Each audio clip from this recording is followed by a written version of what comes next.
cited various statements, and all of the statements were very truthful and supported by evidence, so there was nothing remotely libelous about them.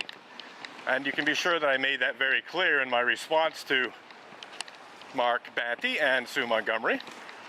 And so this is, you know, somewhat over 2 years ago, coming up for 3 years ago.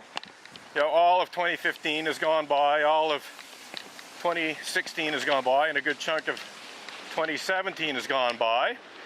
And I made it very, very clear in my initial response to this false accusation of libel that A, everything I was saying was truthful and I'd be only too happy to go to court to prove it.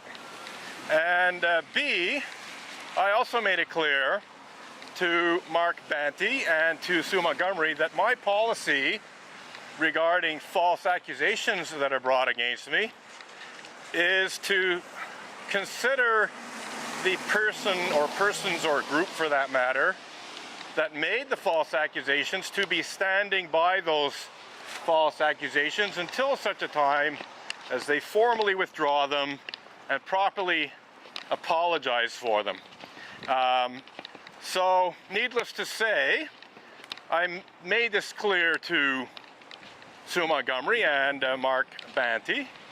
I also, because it was close to Christmas, you know, I got the letter in early December, and by the time I responded to it, it was a couple of days later, so I think the 6th of December, so Christmas was approaching. Christmas is a time when I normally offer a kind of truce to Unitarians, at least over the Christmas period, you know, make various peace offerings.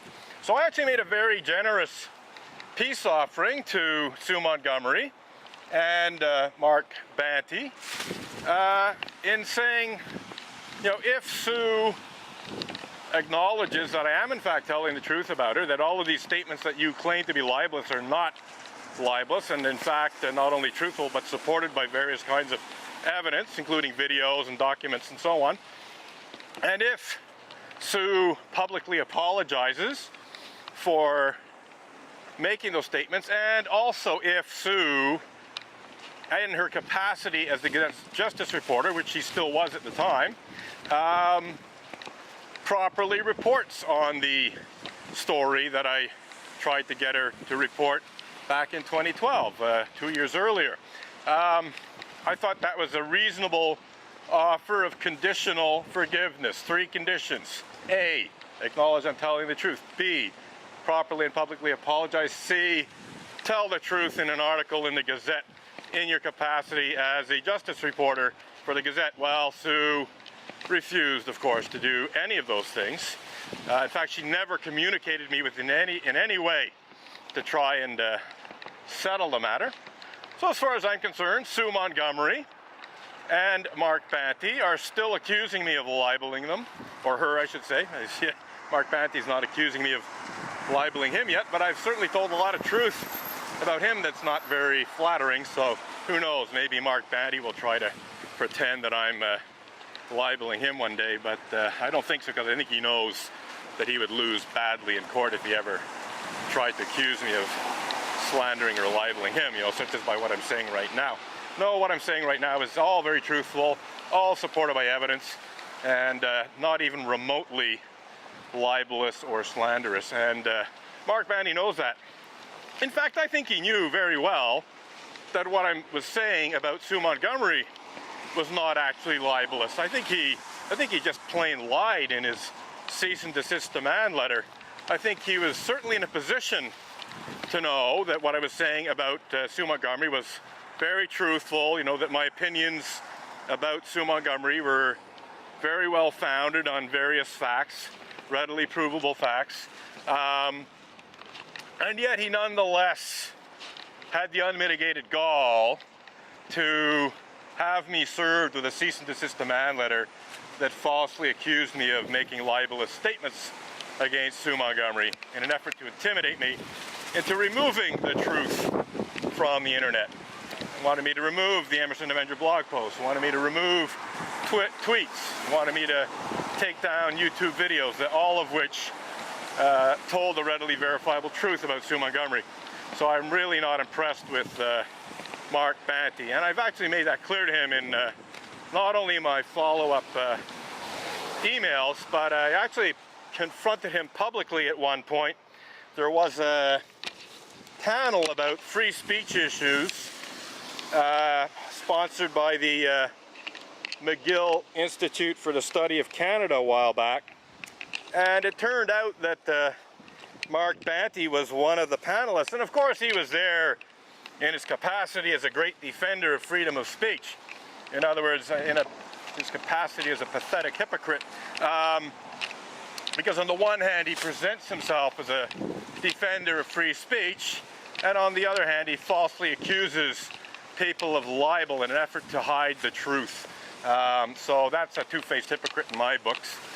So feel free to try to sue me for libel for that one, Mark Banty. Anyhow, so I confronted him, and this was actually recorded. CPAC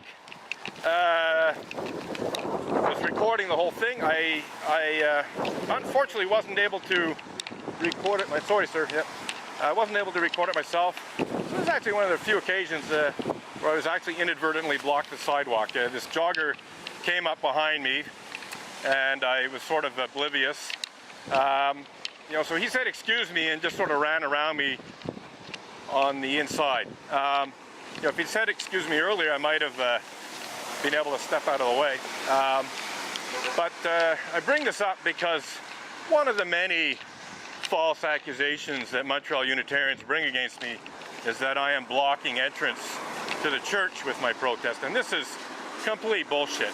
You know, there's very, very rare occasions where I am unaware of someone who's behind me and may partially block the sidewalk, but all they have to do is say, "Excuse me," and I'll step out of the way if I become aware of them. And when I see people coming towards me, I always step out of the way to give them room to pass, which doesn't stop some Montreal Unitarians from nonetheless falsely accusing me of blocking the sidewalk. In fact, I was even assaulted by Margot Ellis early in January. What year was it? I think it was 2014. You know, I was engaged in my first protest outside the church in January, I believe, of 2014, and might have been 2013, but I'm pretty sure it was 2014. And you know, basically Margot Ellis, former president of the board of the Unitarian Church of Montreal, is coming my way.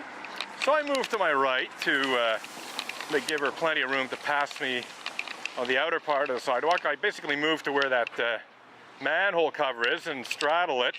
So I'm actually only half on the sidewalk.